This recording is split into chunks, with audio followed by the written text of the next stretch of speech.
Jason Fitz of ESPN about to jump in here with us and participate in the dumbest thing in sports this week. We'll do a little draft content and conversation as well. Look at him. He's glowing. He's there with us on the line. Fitzy, you beautiful human being. How are you? Well, I'm just honored to be on with a superstar like you. Like you were the ultimate. I knew you when you were just a saucy person that was giving everybody grief. Now you're a superstar. So just remember the little people. That's all I ask. I will do my best, but only because Lucas is here to keep me humble and turn my microphone off every time I get, too superstar-ish. So we'll have to monitor the situation. Fitzy, we're in the middle of a segment called The Dumbest Thing in Sports. You want to take a phone call on this? Sure, let's go. Let's go. John is in Murfreesboro. He's got his dumbest thing in sports this week. Go ahead, John. What's up, everybody?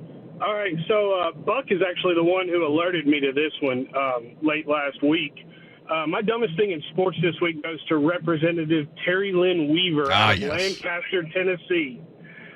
She railed against the state giving the Titans $500 million for their new stadium, saying, why are we giving them money if they kneel during the national anthem?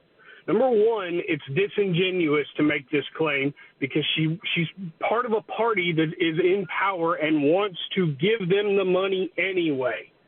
Number two, she doesn't believe what she's saying. She's just doing it so she can get votes later on because she'll go back and say, well, I fought against them and they still did it. Send me back up there and I'll try again.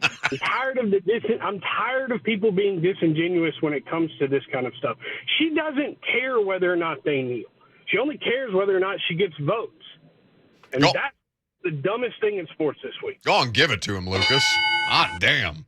John from Murfreesboro off the top. Fitzy, you got any thoughts on the new Titan Stadium that's coming to town? You are buttering me up to go into this. Look, everything he just said, by the way, I totally agree with. And lying for votes is something we should be used to from our politicians at this point. But let's also be real. The dumbest thing in sports might be any city deciding to give billionaires a ton of money to build free stadiums. Now, y'all know I'm a Raiders fan. I just dealt with this as $750 million of hotel tax was added in the city of Las Vegas to turn around and fund a stadium.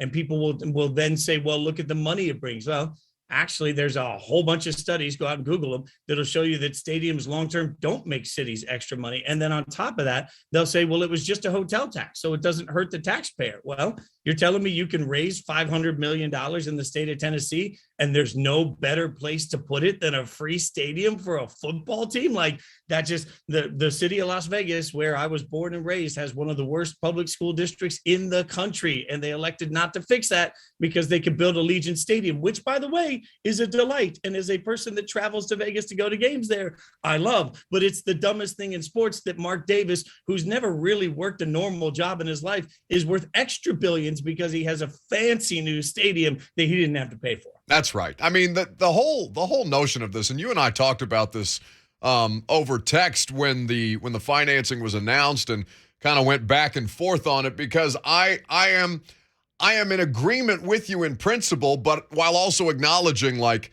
there is nothing that impacts me personally in my life that would be benefited more from not doing the stadium thing, right? I'm in my late 20s. I don't have children. I would like for there to be better paved roads in Middle Tennessee because I just got a new car and I'm trying to keep that baby pristine for as long as humanly possible. These damn potholes on 440 are going to do me in. But other than that, like, you can raise my property tax. It's not going to affect me any. But I'm not thinking about people outside of my stratosphere, because there was a time when I couldn't afford a 34% hike in property tax, and I would be screaming and shaking a fist at the son of Bill Lee, Amy Adams Strunk, and anybody else who gave the Tennessee Titans $500 million in bonds.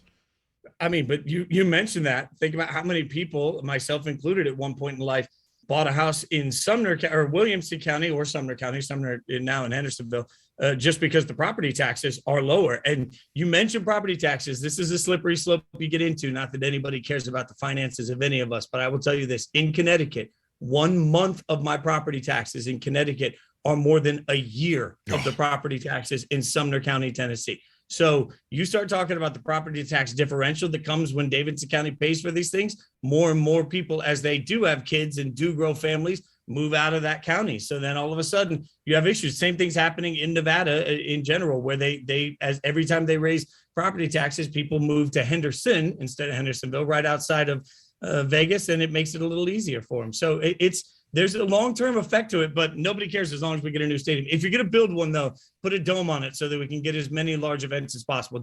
You can't half-ass a stadium, Buck. That's the one thing. Like, make sure it can be used for everything. Yeah, and that's the only way that they're getting the state's money. It's literally in writing that they have to build a dome on the new stadium, not like this nonsense that they're doing in Buffalo, where they're taking even more public money for a stadium that likely, in all likelihood, will not be able to host a Super Bowl, which is exactly the kind of events that we're bidding on. Jason Fitz of ESPN is here with us on 104.5 The Zone. He's currently, I assume, in a hotel in sunny Las Vegas, the state of your youth, the state of your birth, for ESPN's great draft coverage across all of their platforms, but specifically, Fitzy, you're hosting the digital version, as has become the custom, because you're just so damn good at it.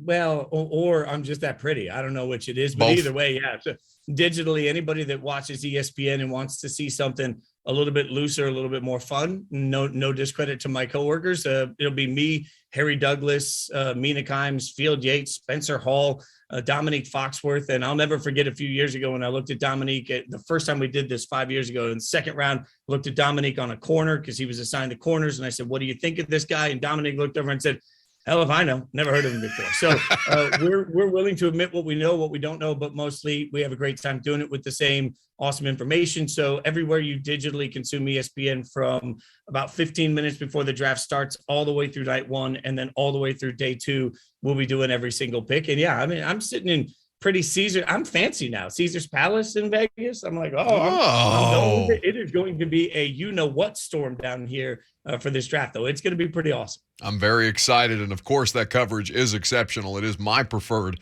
place to go for the draft coverage just because of the personalities and the layout, and it's a much more free-flowing, enjoyable conversation that you feel like you're having with a bunch of your friends in football. Well worth your time once the draft gets underway. And, of course, all 3 days of the draft coverage you can find on ESPN's streaming platform. So now the stadium thing was not your dumbest thing in sports. Your dumbest thing in sports was something that you wanted to yell at Titans fans about, which is perfect timing, Fitzy, because here you sit holding court from scenic Las Vegas, from Caesar's Palace, to deliver a message from on high to all Titans fans who believe what?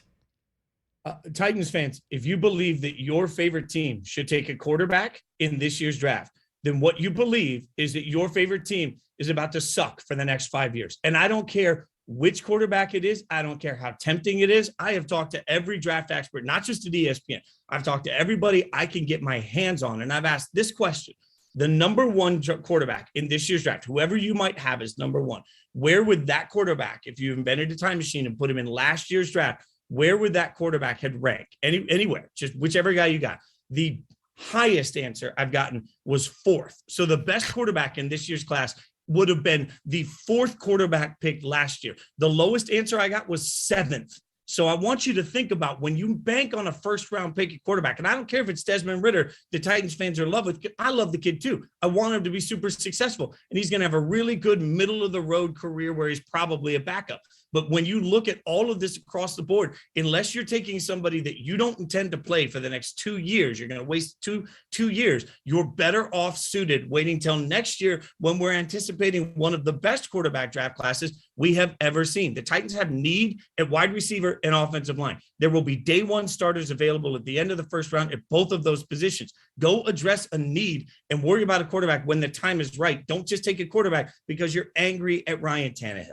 They may well heed that advice, Fitzy, and it's something that I've talked about a great deal on the radio show because, in fact, I've said that if they take a quarterback, I'm not going to be mad at him, and here's why, as far as I'm concerned, because I believe these offensive linemen and wide receivers, these day one starters, as you've outlined, I believe that many of the people that we have talked about in the 20s to mid-20s to low 20s range, I don't think they're going to be there. I mean, you talk to people as much as I do.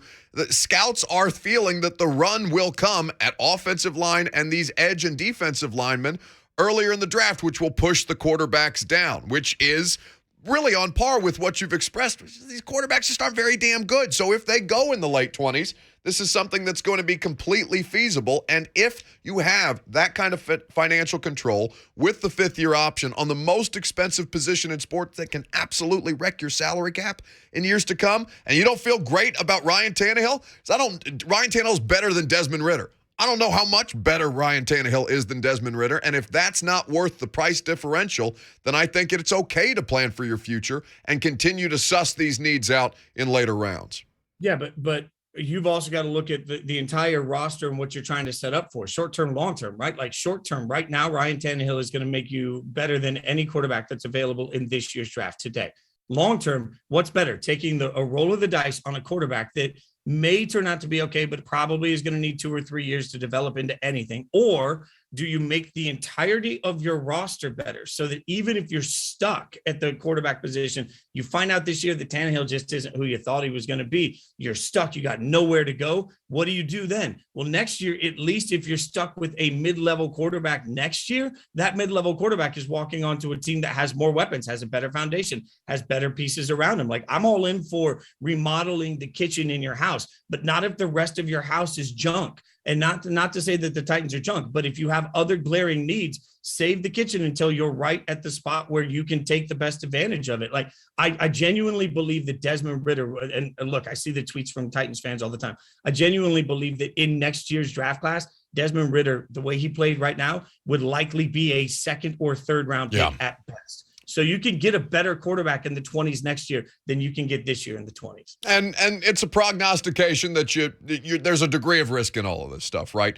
You're gambling on the idea that there won't be a Spencer Rattler next year that is almost consensus number 1 overall pick, and then all of a sudden he's benched at Oklahoma and transferring to South Carolina because of the way that things went sideways. Those situations are far less common than what we've just witnessed because we are products of recency bias always. That's the example that people cite when it comes to this kind of stuff. Jason Fitz of ESPN is here with us on 104.5 The Zone, breaking down the NFL draft. Who's the biggest wild card team in the first round to you? Because there's 8 teams, Fitzy, that don't even have a first-round pick. Yeah, so I think there's a couple of things. The Panthers are going to reach, I think, at quarter. The Panthers, I think, are going to take a quarterback because Matt Rule is desperate to have some way to keep his job, and coaches seem to do that desperately, and it never works out. So I think the biggest mistake is going to come early because I could see Malik Willis, that people are in love with the traits of, being picked way too high and putting too much pressure on that kid's career. I think genuinely the Giants and the Jets have opportunities to get better right away. But the funny thing is everybody wants to trade down. And every single expert I've talked to, and even some guys that work for teams that I've talked to, have said the trade up market is non-existent because nobody's in love with this draft. This is, you know me, I'm covering the draft. Yeah. I can loudly say covering the draft, I think this is going to turn out to be one of the worst drafts we've seen in the last decade. When it comes to 5 years from now, when we look back at the talent in this draft, there's a bunch of players that are okay.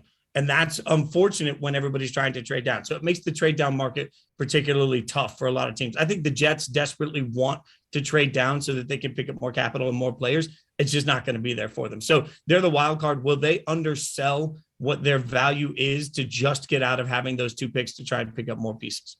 Well, and that's the conversation being had here. In fact, Jimmy Wyatt just talked to Mark Dominic earlier today about the idea that John Robinson would like for the quarterbacks to fall in this draft. So if a team is getting a little itchy for a quarterback and ends up falling a little further than they might have anticipated, then there becomes the trade up market. Because right now, Titans fans want John Robinson to trade out of the first round, which is, of course, easier said than done. We talk about this with great frequency, especially with a team who picks in the 20s, typically as the Titans have been wont to do in the last couple of years.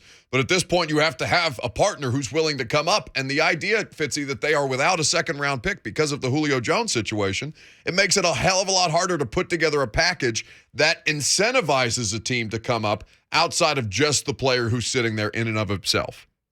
Yeah, and the issue then becomes how much do you value next year's draft? There's a gentleman that I talked to a couple of years ago that coached in the league for a long time, and I was unaware of this at the time. One of his jobs when he was working at the time, I think for the 49ers, was to scout the next 2 years draft. And they did that going in to give themselves some proximity of, hey, do we just want to bail on the first round overall this year? Do we want to bail? Do we like the wide receivers so much next year that we should just wait? And that was a function. If they value next year's draft as much as I think most teams will, I think you're going to see a lot of people trade out. Teams will trade out for equity next year just to get themselves out of the situation. And you are right. I mean, Lamar Jackson's the example everybody uses of a quarterback falling, a team falls in love. They want to trade up to get that fifth year option. There's a lot of power that comes from picking in the 20s if you don't want to make that pick. That would be a field that, like, if you told me the Titans, if you told me as a Raiders fan that the Raiders didn't make a single pick this year in the draft, I'd actually walk away and say, not bad. That's like, wait and see for next year, because there are so many roll of the dice. Like when Trayvon Walker is genuinely I think he's going to be the first pick overall. And you're talking about the mother of all, I'm going to put all my chips in the middle of the table, walk away, and then you tell me if I won or not. Like that's what a lot of these prospects, if they get 2 or 3 years without any pressure and the ability to develop, maybe they turn out to be good. But Trayvon Walker's not Myles Garrett. Like he's not first overall pick. And if the first overall pick is that level of a crapshoot, what are we doing at 22? What are we doing at 25? I mean, it's going to be, I think value comes if a quarterback falls, and value comes if a team has fallen in love with the wide receiver. Because if a team at the top of the second round loves Treylon Burks, given the value at wide receiver that there is right now, you trade up and you take a wide receiver so that you save yourself some cash. Jason Fitz of ESPN is our guest here on 104.5 The Zone. He is anchoring, one of the people anchoring ESPN's digital draft coverage. And, of course, you can check out all the work that he and Mel Kiper and Todd McShay and Field Yates are doing on the First Draft podcast, which is critical for anybody who is following the draft process throughout the course of the year. Fitzy, you're coming. When are you coming back from Vegas? Because you're flying to Nashville for a big event on Sunday, something that I and Lucas Panzica, my producer here, we're going to be in attendance at. I was excited to get the promotional material and see that my good friend Jason Fitz was performing the national anthem at Nashville SC at the opening of GEODIS Park for the first home game at the city's new soccer stadium. This is very exciting news, my friend.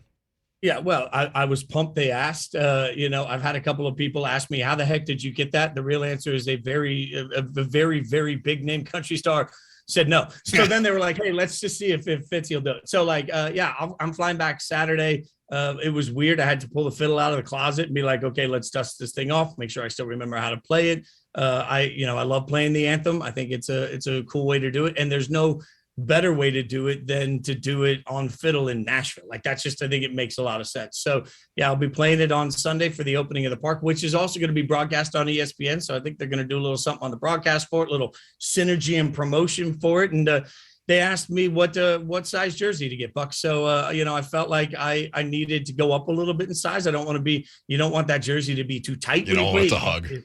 You don't want it to hug. Like you got to worry about the way it looks. And now that I know you're going to be there, will you be bringing any sort of device that you can hold up to score it after it's done? Like, am I going to get an official, Bucks best? Listen to me, okay? I will run out on the field. I will get kicked out. We are season ticket holders, Lucas and I, of the soccer club. I will run out of the field from my seats, and I will bring a sign to grade your anthem performance. I will get tackled like these protesters at the Minnesota Timberwolves basketball games. I will do that for you just to give you a grade. I won't even get to see the game as long as I accomplish that for you. Now that I know you're a season ticket holder, can I do the Lambo Leap in some, after I finish it? Like I always said, my last fiddle solo that I ever played, I wanted to just throw the fiddle into the crowd and throw up 2 birds and walk off the stage, right? Like that was I was going to do that. Instead, I found this adorable little girl and gave her my bow and said, thanks for coming to the show. I did nothing with rock stars. So maybe I make up for that now and just take the fiddle, fling it into the stands and do a Lambo Leap into the crowd. What I think sensational. Only if we both get to be shirtless at the same time. I think that should be a requirement of the Lambo Leap. Does that mean that Lucas is bringing the Crisco? Like if we're shirtless, there's Crisco involved. It's a GEODIS Leap. Entire audience. I mean, it's a thankless job you have, Lucas. Yes, it's not a Lambo Leap. It's a GEODIS jump. It's a GEODIS jump. How about that? Jason Fitz performing. Listen, not a volume shooter, Lucas Panzica, but when he hits hard. Jason Fitz, ESPN. Catch their digital draft coverage on all of ESPN's platforms. Fitzy will be there. Mina Kimes, Dominique Foxworth, so many others. It's a great product, one that I've been fortunate because Fitzy is a good friend and allowed me to do so. One I have been fortunate to be a part of. It's exceptionally done, and you'll enjoy the holy hell out of it. Fitzy, it's always a pleasure to have you on, buddy. Well, you guys have a great time, and Beers on me on Sunday. Well, not really on me. Like I'll bill them back somehow to Disney, but beers on Disney Sunday. Beers on Mickey Mouse. There we go. Everybody can That support sounds like a weird Netflix show. Thank you.